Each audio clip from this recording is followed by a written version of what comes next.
Okay, so we're going to be looking at multiplication. The first thing that we're going to start with is multi-digit by one digit. So there are two methods, standard algorithm and area model. Let me first put the problem, 263 times 3. So that's a problem that we're looking at. The first one we're going to go into is standard algorithm. So with this method, the first thing you're going to do is stack them on top of each other. So 263 times 3. For standard algorithm, you have to take the bottom digit, the one digit, and multiply it by each of the top numbers. So 3 times 3 gives us 9. Then we have 3 times 6 gives us 18. The 8 goes down and we carry the 1 up top to this 2. Next, we have 3 times 2 gives us 6, but we can't forget about this 1 that was carried. We're going to add that to our product. So 3 times 2 is 6, plus 1 gives us 7. 789 is our product, because that's the answer to a multiplication problem. The next method we have is area model. Area model, some of you call it the box model as well, so let's take a look at area model. So 263 times 3, so 263 times 3. I know this is 3 digits and 1 digit, so I know my box has to be 3 digits wide and 1 digit long. This 3 goes here, and then for area model, we look at the place values and what they're worth.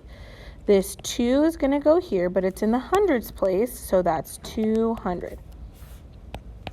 The 6 is going to go here, but that's in the tens place, so that's 60. And finally, the 3 is going to go here, and that's in the ones place, so it stays a 3. Then you're going to cross multiply them, so the 200 times 3. So 200 times 3, this one's going to be 60 times 3, and then 3 times 3. We're going to take it down here. One of the tricks that we've learned in class is first, if they're a really big number, we multiply just the digits. So 3 times 2 gives us 6, and then we add the zeros. I have 2 zeros here, so I have to add 2 zeros to the end, making 200 times 3, 600.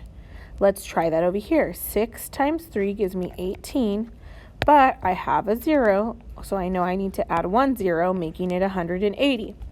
And then I have 3 times 3 gives us 9. Once I have all these figured out, I have to add them together. So 600 plus 180 plus 9. Now make sure that all your numbers are aligned to the right, because you don't want to mix up your numbers.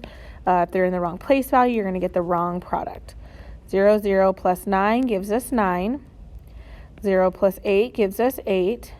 And 6 plus 1 gives us 7, making the product 789, which of course is the same as the standard algorithm. They should be the same. Nothing should be changing. There's just two different methods to do it. So that is multi-digit by one digit. And it doesn't matter how many digits you have. You're always going to take this bottom number and multiply it by each of the top numbers separately. And for this one, you're always going to place value it out. So if there was another number, it would have been in the thousands place, and you would have had to add another box. So just giving you some examples for multi-digit times one multiplication.